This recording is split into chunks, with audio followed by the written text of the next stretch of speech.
Okay, good morning and welcome to today's virtual discussion. The markets have been rocked. Where are they headed? This is co-hosted by the Center for Financial Markets and Policy in the McDonough School of Business, the Wall Street Alliance, the Office of the Provost, and the Georgetown University Alumni Association. Thank you for taking time out of your day to connect virtually with fellow Hoyas for today's conversation, moderated by Dr. Reena Aggarwal. Dr. Aggarwal is the Vice Provost for faculty at Georgetown. She's the Robert E. McDonough Professor of Finance and the Director of the Georgetown Center for Financial Markets and Policy. She is a prolific scholar and specializes in financial markets, market regulation, institutional investors, private equity, fintech, ESG, and corporate governance. My name is John Wooters, and I have the pleasure of serving as the Managing Director of the Georgetown Wall Street Alliance, and I'll be facilitating today's webinar. Before we get started, I'd like to go over a few tips and reminders. The conversation is being recorded. The recording will be made available on YouTube channel, and you'll be able to receive a link to the recording in a follow-up email. This follow-up email will also contain a post-program survey, information on upcoming program, and more ways to stay connected on the Hilltop. Our panelists will take questions in the end of the discussion. Please send in your questions as you have them using the questions section on the GoToWebinar control panel to the right. If you're having any technical difficulties or other issues, please also submit those concerns via the questions section on the control panel. As you know, these webinars don't just happen, so I really have to give a huge shout out to Kelly Young, who's the technical expert of keeping us all on track here. So I'm now going to turn it over to my good friend Reena, and welcome to all. John, thank you so much. I am absolutely delighted that we're able to bring this event together for our Georgetown community. First of all, I hope everyone is safe and healthy. These are truly unprecedented times.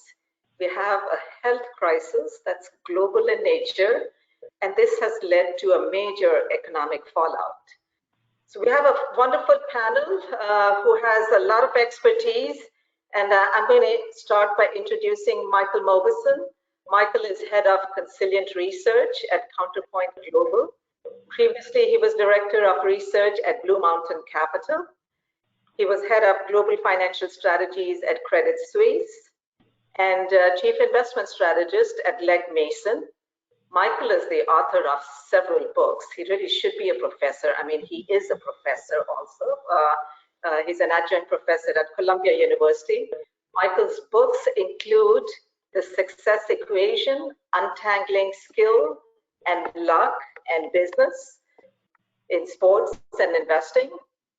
Another book, Expectations Investing, Reading Stock Prices for Better Returns. We all need that. Another one, More Than You Know, Finding Financial Wisdom in Unconventional Places. Michael has been a guest at Georgetown in many of our classes. And as I mentioned, he's an adjunct professor at Columbia Business School. He's also the chairman of the board of trustees at Santa Fe Institute, which, as many of you know, is a research center devoted to the study of complex systems. And most importantly, Michael is a Georgetown graduate and a parent.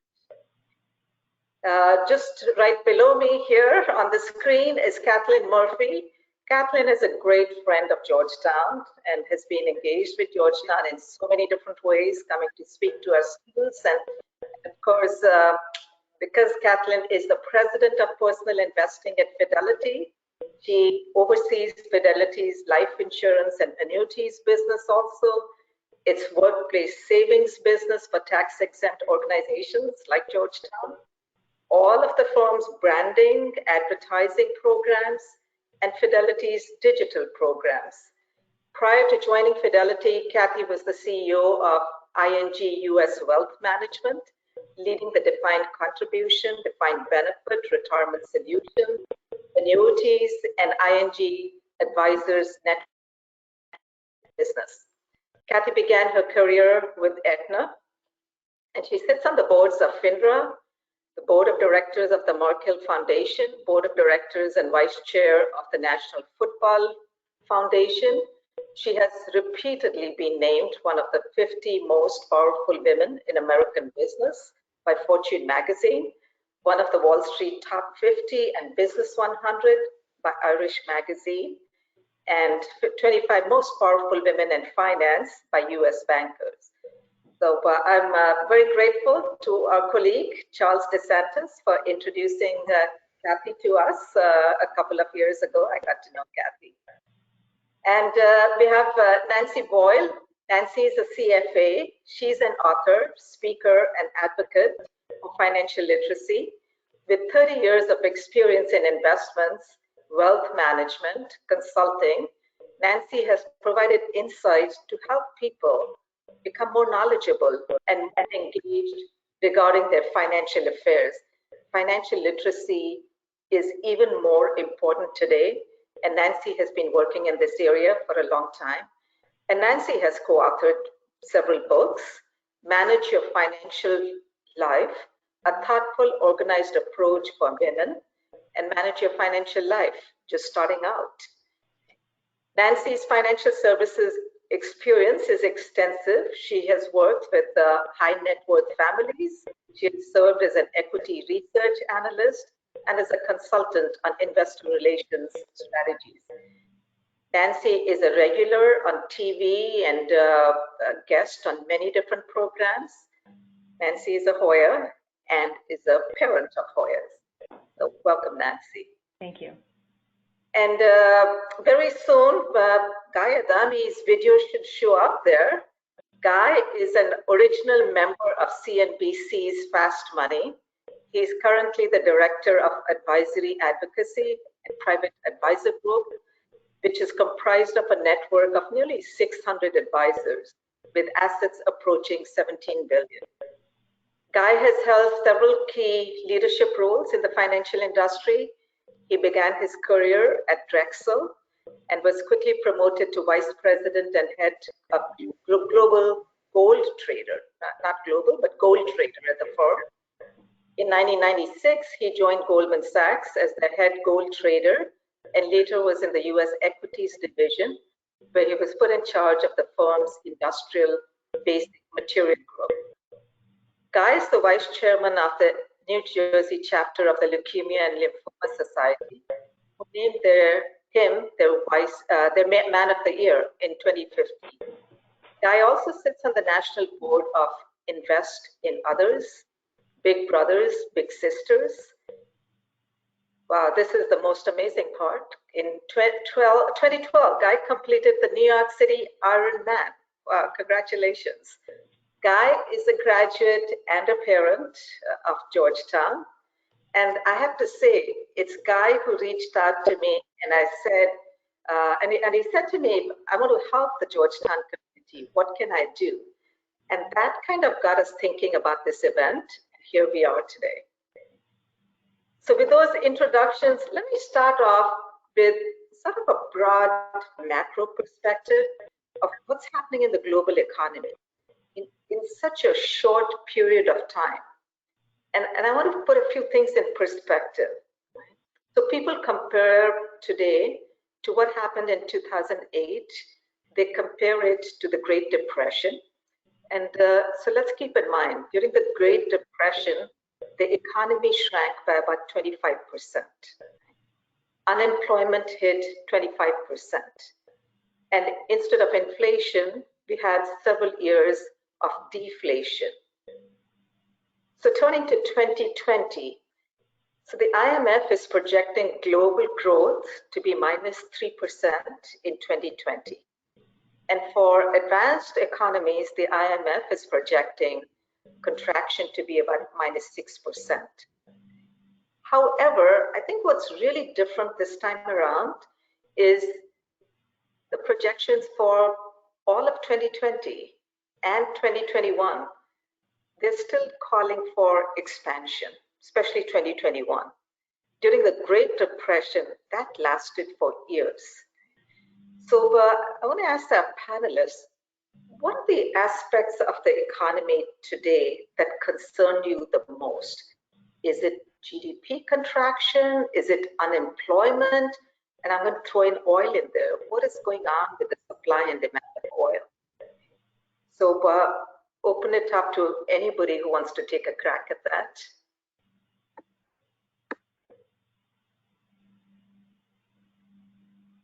Michael, do you want to start off? Well, I don't spend a lot of time thinking about these sort of macro issues. I do think that there's an important distinction to draw today versus, say, the Great Depression or even 07, 08, which is this is really an exogenous shock.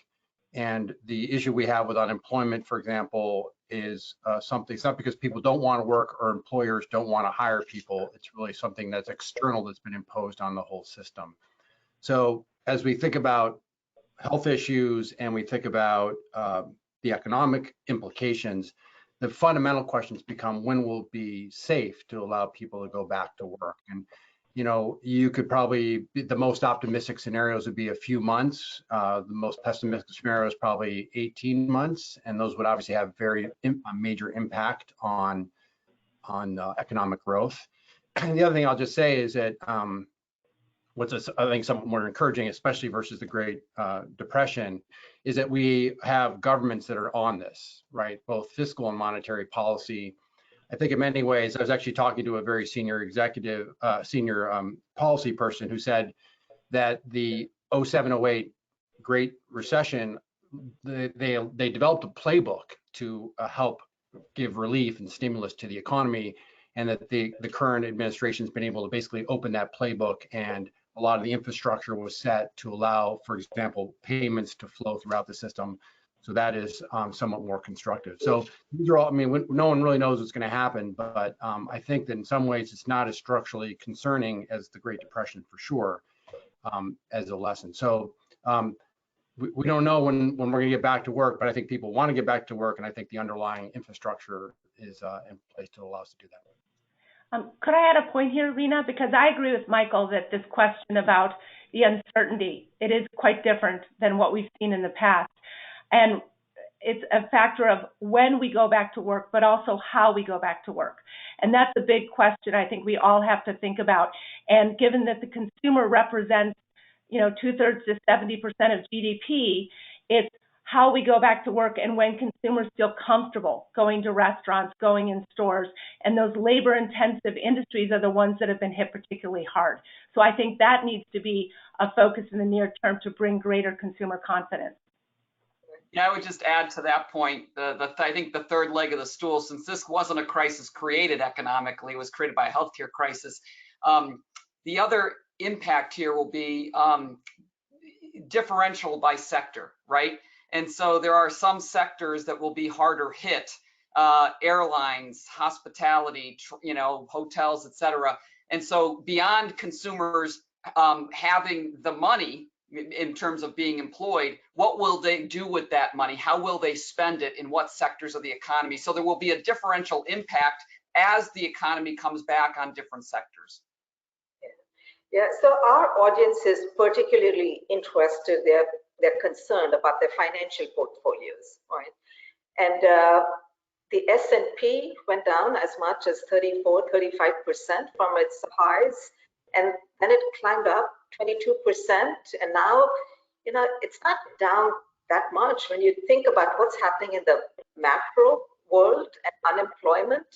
And as you've said, there's certainly certain sectors that have been hit really hard, and stocks in those areas like airlines, like oil, and even some parts of financials, they've been down 40, 50%.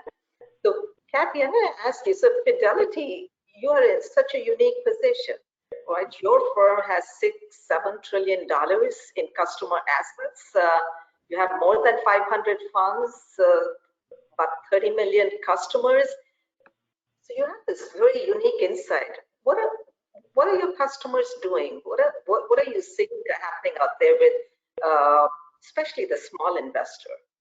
Yeah, so let me talk about both investing at the workplace as well as investing outside of your workplace in your own personal plan. At the workplace, the impact of this has been muted. Now, when the S&P goes down as much as it does, right there, at the end of the first quarter, at the end of March, 19% reduction in the amount of money in workplace savings plans, because that largely tracks the economy, right? But I am pleased to say that very few participants in workplace savings plan like Georgetown University actually, fled the market and put their money in cash. They stayed with the plan that they had, largely. A very small uptick in people that shifted their assets. So I think that's really good news, because you save for retirement in your workplace plan for the long term. On the personal investing side, was encouraged by a couple of things. Number one is that more and more people opened an IRA account in this first quarter. And so my sense is that people focused a lot on what was going on, particularly in March, and really looked at their financial situation. And if they could save more, they were. Even more encouraging for the smaller investors, Reena, is that millennials, there was a 41% increase at Fidelity in millennials opening up an IRA. That was in addition to what they were doing in their workplace plan. So in general, at the workplace, people are sticking with their plan, generally speaking. There's some tough situations where there's hardship loans, et cetera, but that's a very slight uptick. On the retail side, again, beyond the IRA, opening up a lot of new accounts, in terms of money coming into Fidelity, a lot of it's going into money market funds. So if people have discretionary money, they're sitting in some form of cash right now and waiting to get back into the market. And then the last thing I'd say is, for those people who are the most conservative investors, the ones that are most nervous about what happens when the S&P goes down, those are the people that tend to move to cash first.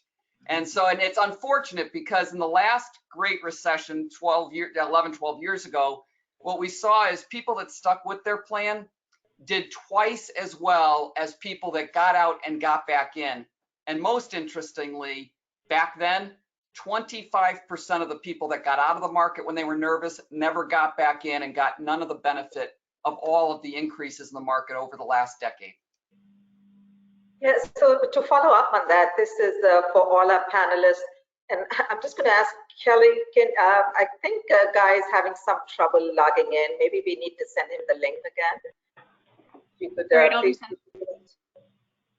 So to follow up on what Kathy was saying, I'm hearing a lot of questions about, should I liquidate my portfolio? Is this a good time to buy? Should I change my allocation? How do I take advantage of this downturn? So what should people be doing? And what should they be doing differently today than what they normally do? Anyone, feel free to go ahead. That's a Nancy question. Well, first of all, Reena, I think that liquidity is something that I talk a lot about. And during a period of financial turmoil, it takes on even greater importance. And just to follow on with what Kathy was saying is, I think people are looking at their spending levels and they're realizing that they're spending less. But I get a lot of questions from people just anecdotally, what about my emergency reserve? What about my emergency fund? And just to take a quick step back and remind people that experts recommend that we have, 3 to 6 months of our living expenses in an emergency fund. And I prefer the term emergency reserve, because I've always felt that we need to take a holistic view of our finances and our investments, our savings. And the thought of having 6 months living expenses in one single account for many people nowadays is daunting and frankly can feel unattainable. So if you think about it as your emergency reserve, those accounts that are safe and stable, like Kathleen was referring to, the money market accounts, just to tide you through. And then take a step back and say, okay, what are my true essential living expenses? What do I need to spend money on every month? Housing, groceries, utilities, keeping the lights on. Those things, you have to make sure you have that money set aside. And if you have a good handle on what those essential expenses are, you're going to be more confident that your emergency reserve is sufficient. And then you can take a step back and look at your overall situation and see, okay, do I have liquidity down the road? I think it's something we should all plan for. If things happen and I lose my job down the road, or it takes longer for me to reopen my business, what sources of liquidity do I have? And we can talk more about the various types you have, but I also agree that times like now, and going back to the last global financial crisis, you really don't want to sit on the sidelines too long, because if you take money out of account, you're effectively locking in a loss if values are depressed. If you take money out, you're not going to participate in the recovery of those asset valuations. And worse, and most important, if you take money out permanently, especially if you're young, you're not going to participate in that appreciation, which is so key to building your retirement nest egg. So Reena, I would just totally agree with what Nancy said, and just to supplement that, what I would say is if you have that reserve that Nancy talked about, and you still have some discretionary money, I would say, first of all, smartest thing you can do is, if you're working at Georgetown, staff, for example, maximize your workplace contribution. Absolutely smartest thing you can do. Secondly, if you still have some money left over, put it aside to invest beyond your workplace plan. As Nancy said, with a depressed market, you will do much better off by putting that money to work to help you as the market recovers. And then lastly, again, just to underscore this, if you have a plan that you thought about before you got into March, it was probably a good plan, objectively speaking. Stick with it, generally speaking, because over the long term, these things tend to sort of even themselves out. And Reena, can I add something very quickly to this? And first of all, I class of 86, well represented on our call, which is great. But I, like Guy, started at Drexel Burnham and was there for the 1987 crash. And that seemed to be an astounding thing, and just makes you realize if you take a long-term horizon, things are not so bad.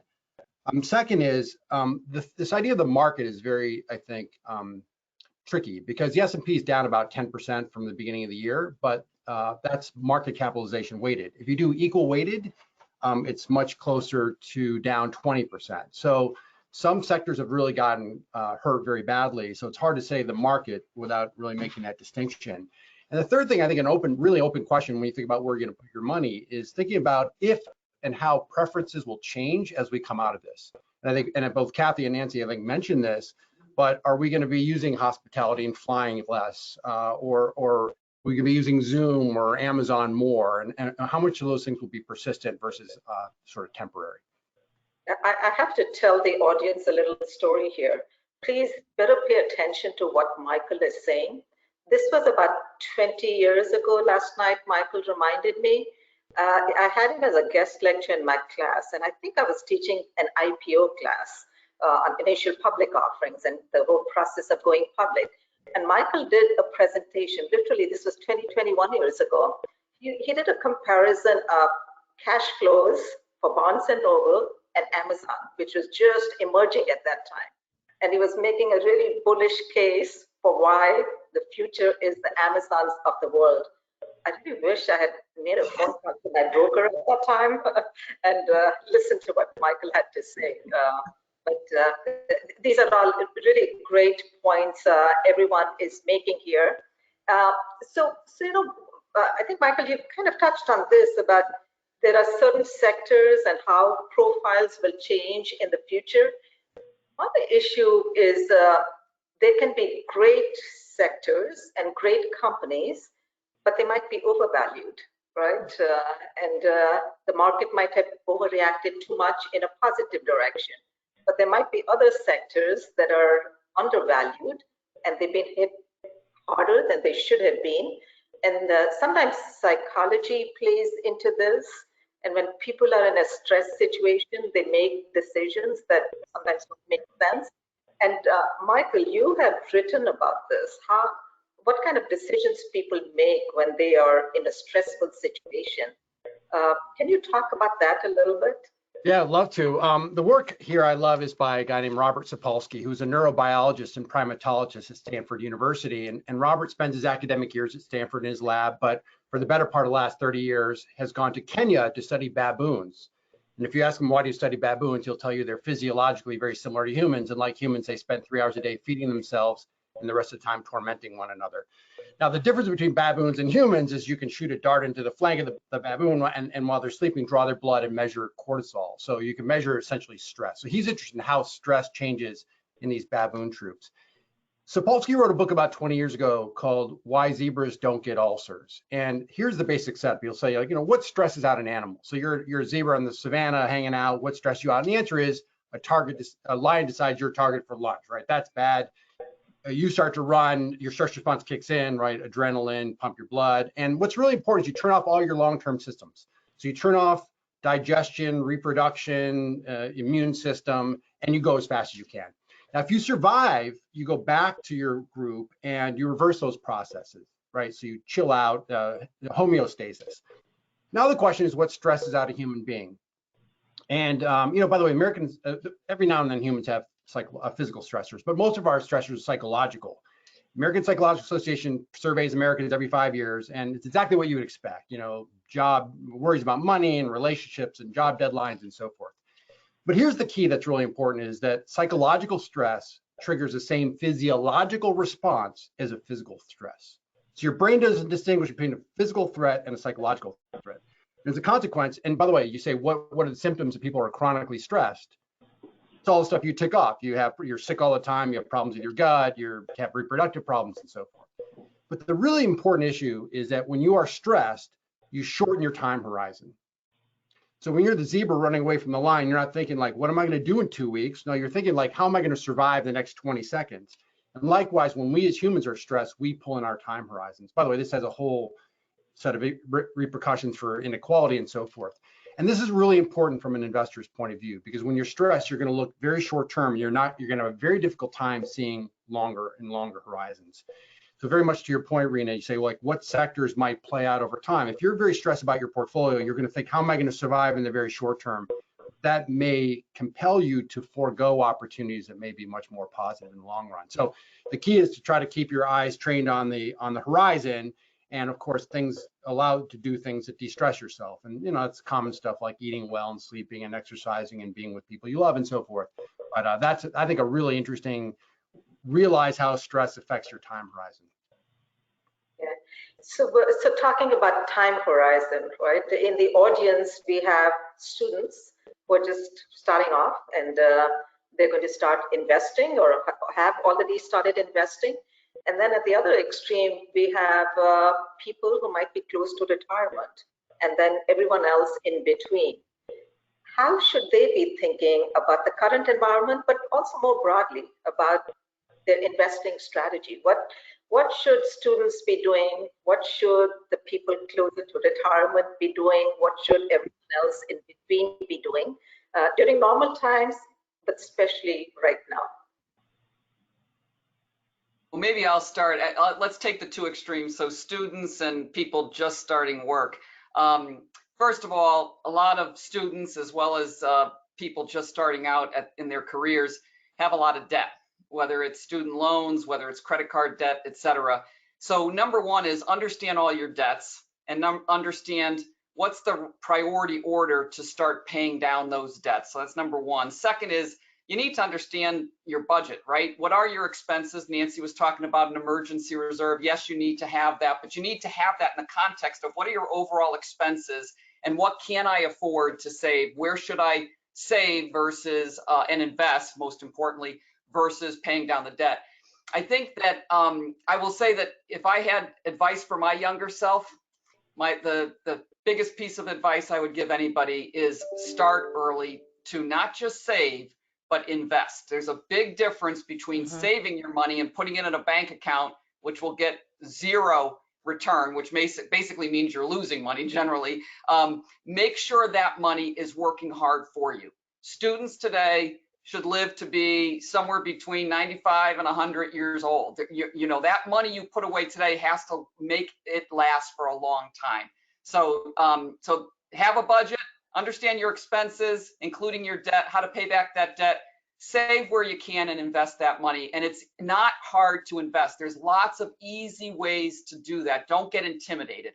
At the other end of the spectrum, and then I'll turn it over to somebody else, at the other end of the spectrum, it's very different. Your time horizon is much smaller, right? You're nearing retirement. And so therefore, you need to check in on your plan more regularly. Make sure you're comfortable with the asset allocation you have in terms of how much is in the equity market, how much is in bonds or things that are, generally speaking, more stable. If you're, at work, take advantage of everything the government allows you to take advantage of. So there's catch-up contributions and plans. You can save even more on a tax advantage basis. Do that. The third, I would give two more things real quickly, Reena. Third is make sure, speaking of the government, that you understand both how to optimize your tax situation beyond catch-up contributions. Don't give the government more than they're owed, ideally. And secondly, understand things like Social Security benefits and how that will be part of your financial plan. And then the last thing I would say is, if you haven't already, it's probably good to consult a professional in terms of a retirement income plan. What are your retirement goals? Make sure you've got the income plan to match your goals in retirement. And I just want to apologize to our audience that for some reason, I guess we are not able to get Guy. He was with us and then we lost him. And so hopefully we will get him on very soon. I also want to remind the audience, please do send us your questions. And in a little while, we'll start answering questions.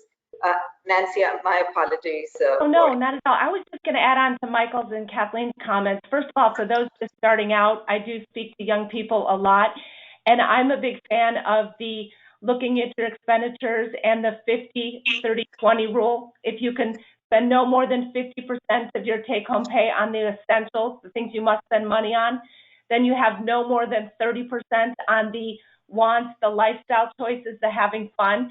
And that means if you do the math, you'll have at least 20% to put towards saving and paying down your debt. Those are both in the same category, because if you think about it, both saving and paying down your debt is beneficial to your net worth. Now, another thing I think people should do when they're just starting out, if they can, and Kathleen's an expert in this area, but I think Roth IRAs are fantastic, because think about it. Yes, you're putting in after-tax money, but that money grows for a very long time, and you never have to pay taxes on it. So when you're young and you can take advantage of those Roth IRAs, please do. I also am a big plan. I write about it in my books about making a plan. And if you have a partner, to Michael's point, one thing you can do to reduce stress is actually sit down and talk about your ideas with someone else, because Michael's the expert at this, but I've read that behavioral finance studies show that two people making decisions are going to make better decisions if they work together than if they work on their own. And last point, I do write about women who've gone through life transitions with a financial impact. And to Kathleen's point, this is something we need to revisit over time. You just can't look at your financial situation, your asset allocation during a period of turmoil. Make a commitment to yourself. Do it every 6 months. Sit down with your partner if you have one. Make sure that you're both in agreement and that you're on track. So Nancy, to follow up, you've written a lot about liquidity and you focus a lot on liquidity. It's kind of related to liquidity, but not exactly the same. People who are close to retirement, we are in this very low interest rate environment. So on the one hand, we tell those people that's the time when you should change your asset allocation and get to safer assets. Not that bonds are safe, but what do you do in this current environment where interest rates are really low? That's a very good point. And just yesterday, I was on a call talking about the muni world, and it's something that everyone is facing. I think if they can, there are still attractive opportunities with companies that have strong balance sheets, excellent free cash flow, and have stable dividend records. Dividends might be a good opportunity for those people in closer retirement who are looking for income. But I agree with you, Reena. That's a challenging world for people who are close to retirement or who are in retirement, trying to find that current income. I would just add to that. I was just going to add to that. I think when people retire, let's say they retire in their 60s, they still, hopefully have a long time to live. And so it's not immediately go to bonds and, shut everything else down. There's a plan that you have to make work for the next 20 or 30 years.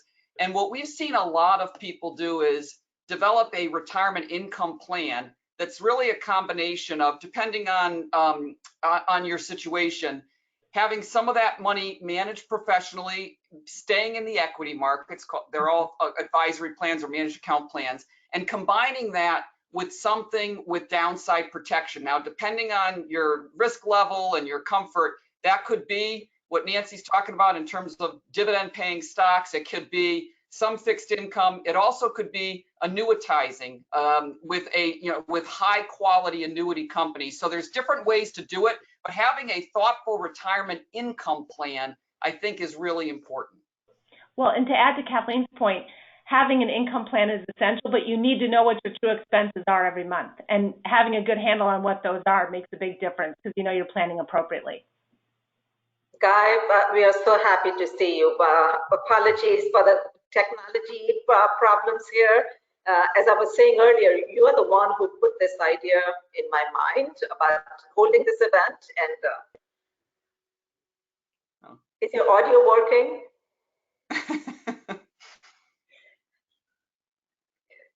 Okay, we hopefully we will get that working. All right, how about now? Oh. So to keep the conversation going here. Well, I think we can hear Guy. Guy, we can hear you. Can you speak again, Guy? Good, Dad, talk. All right. How about now? Hi. I apologize. I really apologize. By the way, that was my daughter, my second. She's a sophomore there, so I'm really sorry. And yes, I asked Reena and John to do this, and I've been spending the last 45 minutes impaling myself in the world of technology. So although I graduated in 1986, it clearly didn't prepare me for 2020 technology world. So I'm sorry, but I'm here. Perfect, guys. So I'm going to turn to you, and we've been talking about what advice we have for our audience, which includes students all the way to people who might be retiring soon. What should they be doing? What should they not be doing? What should they not panic about? And how should they be thinking about their portfolios? What's interesting, you know, panic is a fascinating word, and I know Mike spoke to this. I'm a big fan of everybody on this panel. You know, I think when we think of the word panic, sometimes we think of it with a negative connotation, and I totally understand that because panic is usually associated with the markets going down. But what I will submit to you, and this is something to think about, and I'm not making a market call here, but you can have panic not only on the downside, but you can have absolute panic on the upside as well. And I think we've seen a lot of that over the last 10 years, but specifically over the last 30 or so trading days. I mean, the move back from that March 23rd low has been nothing short of as historic as it was on the way down in a few weeks prior. So again, panic is a fascinating word, and what you hear a lot of people talk about is the fear of missing out, which is something I'm not a big fan of, but you hear it spoken about all the time. What I'll say in terms of the market, and one of the things I've learned over 30-something years of doing this is you really try to have to take the emotion out of the equation, which is a very difficult thing to do because as human beings, we're wired to be emotional creatures. So I understand that. But you have to sort of flatline in terms of your emotions about the market. And what I would say to you and what you should think about, and I'm sure Nancy and Mike and everybody can speak to this, but one of the things I've said over the last couple of weeks is I can make an argument, a very compelling argument, that the market at current levels down, let's just call it 15% from the all-time high, might actually be more expensive than it was at the all-time high of 33.93 in the S&P 500. And, it's something in terms of earnings for the S&P and where we were at historic highs and where we are now. But again, although the market's down some 15, 16%, I could come to you and say, look, there's a very good scenario where earnings are down 20 to 25%. So in that case, the market's more expensive. In terms of what you should be doing, you have to look at your portfolio. And again, you have to try to take emotion out of it. And one of the things I hear all the time, and it breaks my heart when people say it, is Apple's been so good to me over the last 10 years, and Disney has treated me so well. What I'll say back to you is, respectfully, Apple doesn't know you exist, nor does Disney. So, they don't necessarily really care about you, and you shouldn't have your emotion in them as much as most people do. Stocks are a means to an end. They're a way to create wealth and to enhance your own portfolios, but don't get attached to these stocks. Get attached to your wife, your husband, your kids, your pets, but don't get attached to securities that don't know that you're there. And they'll tell you that they do, but quite frankly, they don't really care about you. Hey, Guy, may I ask you a quick question? Seems like Absolutely. you've been concerned about Federal Reserve actions, government actions, and so forth. Are there any externalities that you're worried about with this government response that may, so obviously it feels good in the short term, but as we look forward, whatever years in the future, what are your thoughts there? So it's a great question, Mike. And look, I say it all the time on the show. I'm not smart enough or humorless enough to be an economist. Okay, so I leave that to people that have far more intellect than I do. But what I'll say is history is littered with disastrous outcomes born of great intentions. And I think that happened sometime in 2008, 2009, when the Fed acted correctly. And I think we're seeing it again. By definition, in my opinion, there have to be ramifications for the historic actions that not only our Federal Reserve has taken, but central banks around the world. Right now, on any given day, I think there's $17 trillion worth of sovereign bonds that have negative yields. That represents close to 27 or 28% of all bonds in the world. Think about that for a second. How can that possibly end well? Now, asset prices have gone up, and everybody points to the asset prices and says, look at the rise we've seen in stocks and all these different securities.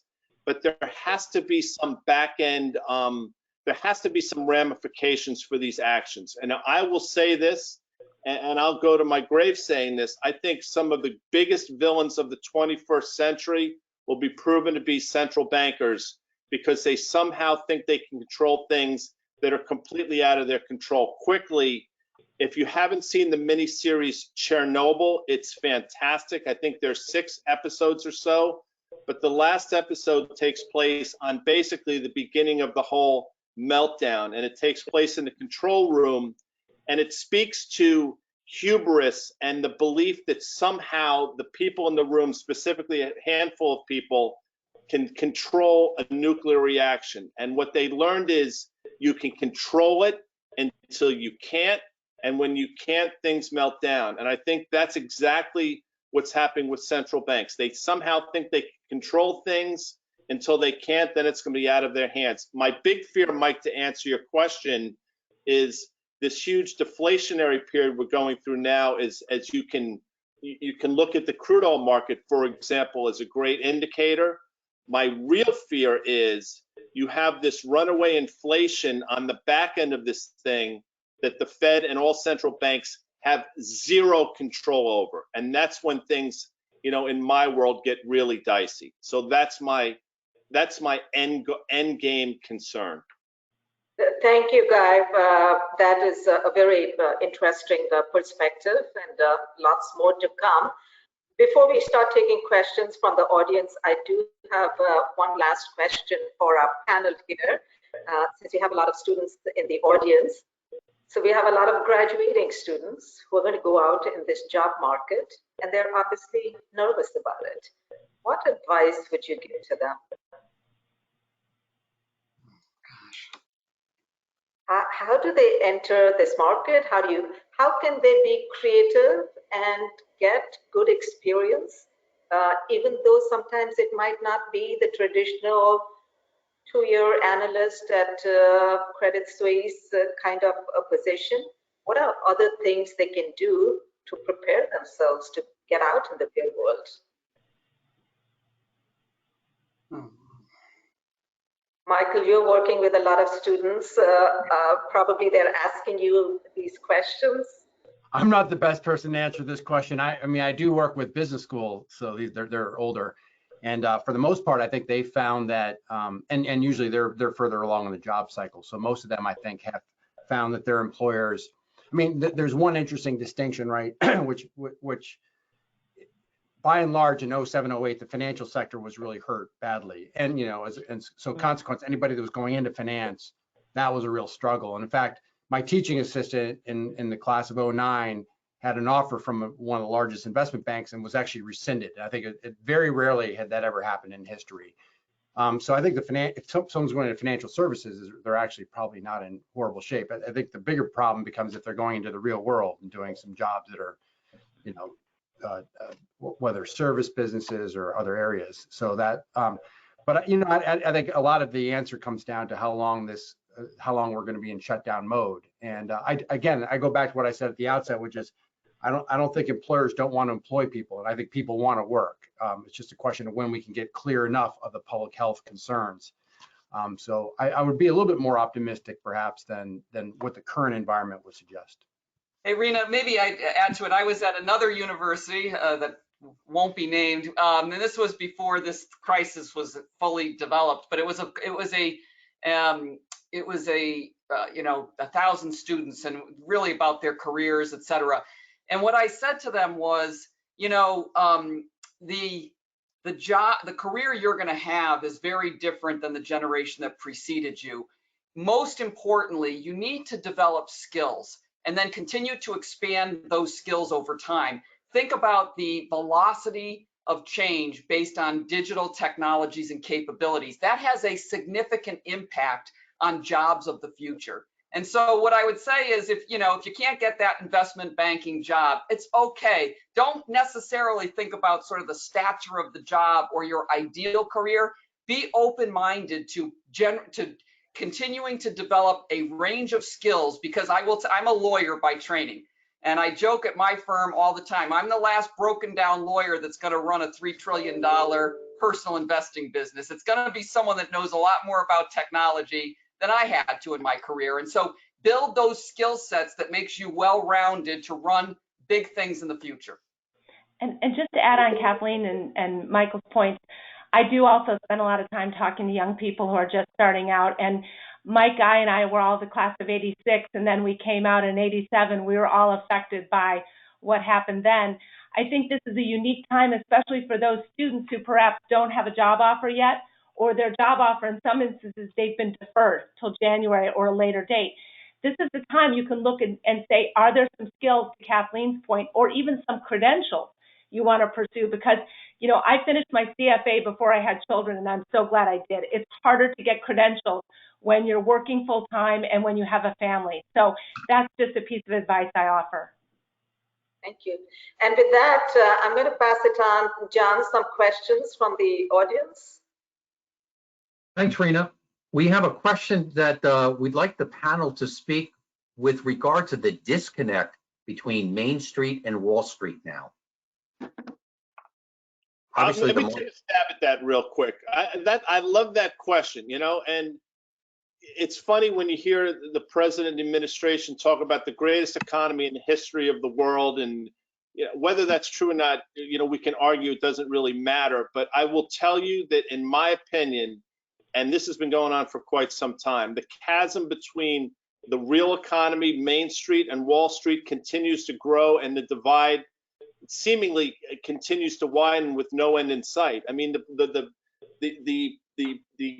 historic measures the central bank took, our Fed took over the last month or so, and prior to that over the last decade, all it's done is exacerbate this wealth inequality. And I find it fascinating that on the day that Bernie Sanders takes himself out of the election mix, that's the day we seemingly go full socialist in terms of Fed activity. And I can understand how infuriating that is for people. And quite frankly, it infuriates me.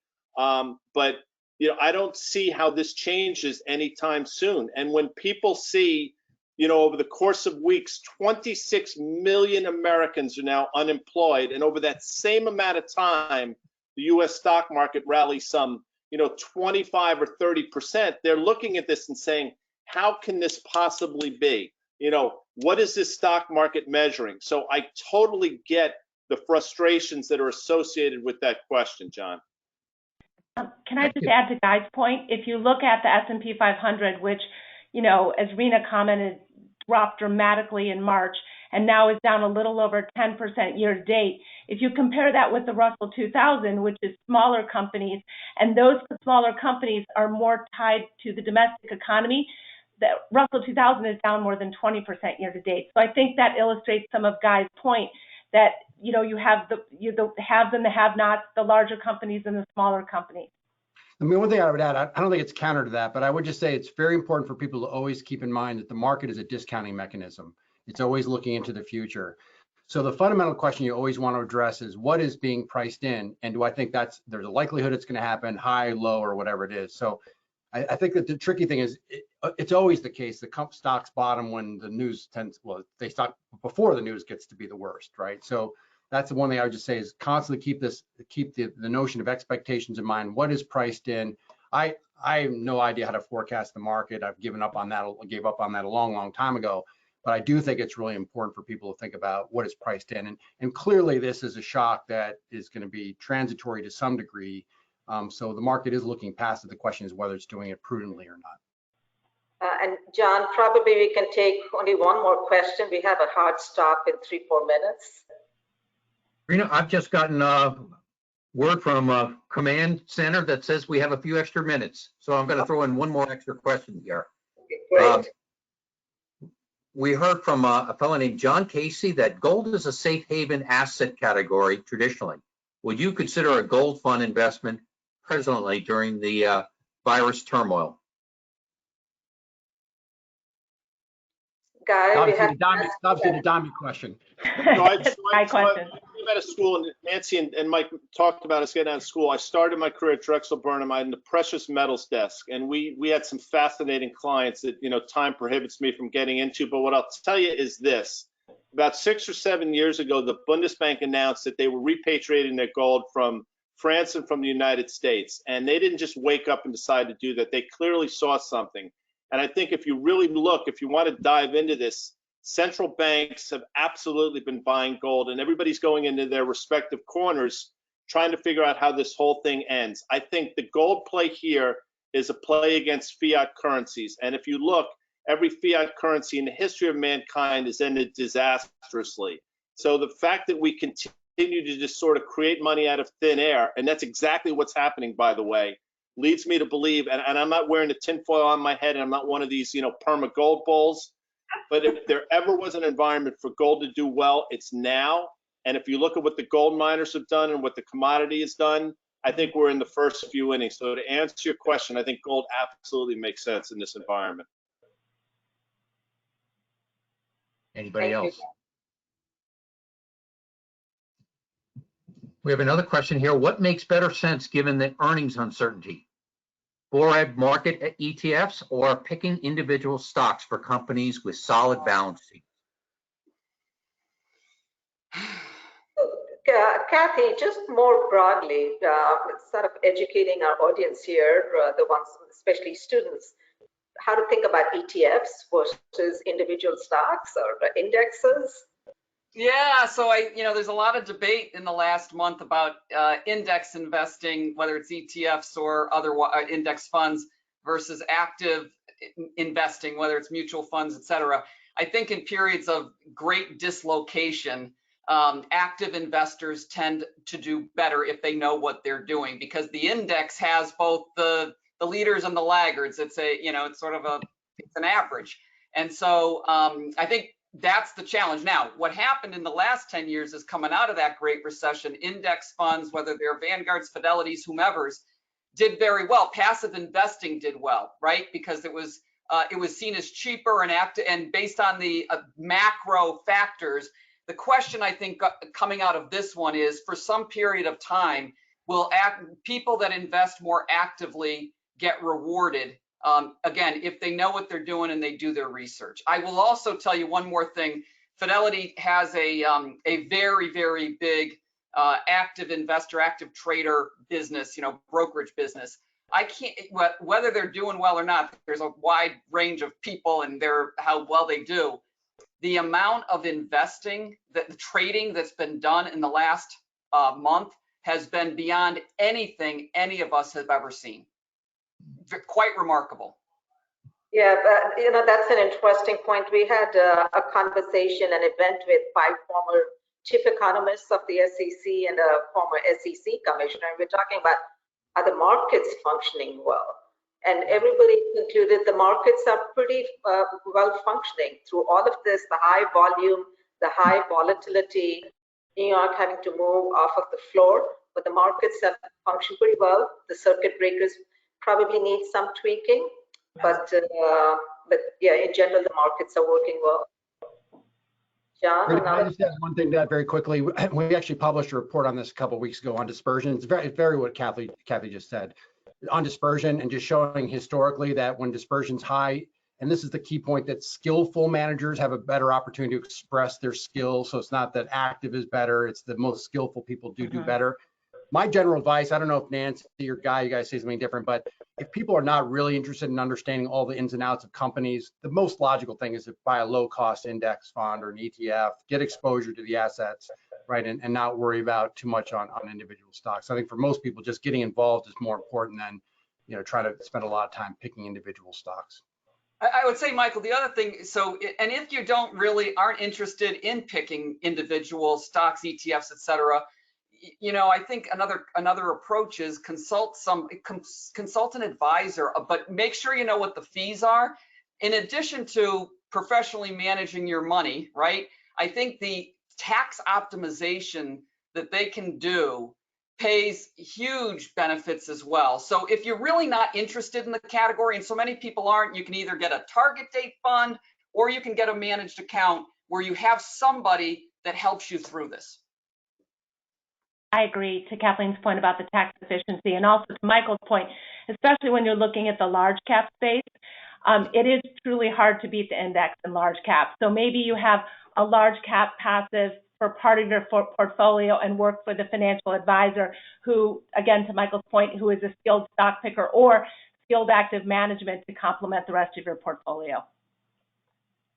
And let me end it quickly by saying natural curiosity takes you a long way in life. And I hear what everybody's saying, but just to sort of give you the counter, you'd be amazed at how much you'll learn about a company that you actually own. So you might think McDonald's, you buy a couple shares, and I guarantee in a week you could wax poetic about everything that's going on. So, be involved, do the whole Peter Lynch thing if you want to play stock market. It's the deep end of the pool. I get it. But it's also an amazing opportunity to learn. And quite frankly, here we are. I mean, I'm not going to tell you how old Nancy is, but I'm 56, and I got to tell you something, I'm learning every day. And when that stops, the party's over, folks. Well, okay. I'm starting to see some of our attendees are dropping off because it's close to 11, so we're going to go with one final question. What are the panelists' thoughts about what could rock the economy next? Is it cities and states opening up or another surge of the outbreaks?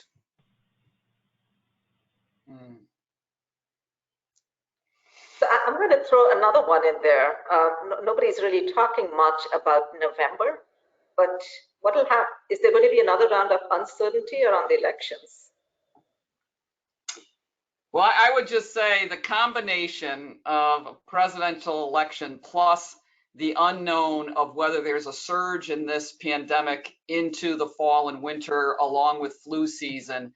I think these are big unknowns. Hopefully we make progress between now and then in terms of antiviral drugs or vaccines. I don't think people think there's going to be a vaccine by the fall, but the reentry process for companies in terms of social distancing and all the measures you have to put in place. And then if there's another surge, I think those two things are big X factors for now till the end of the year and beyond. Any final thoughts? Well, I really for moderating this. Guy, Nancy, Michael, Kathleen, thank you so much for participating. This has been fantastic. And thank you to everybody who's joined us today. We hope you enjoyed the conversation and will join us for upcoming other programs. Please look out for a follow-up email, and it's going to include upcoming programs hosted by the Alumni Association, as well as a feedback survey. So thank you, Kelly Young, for making this happen. And thank you to our panels. We wish you all stay safe and well. Take care. Thank you. Thanks so much. Thank you very much. This was terrific. Thank you, Reena, for organizing.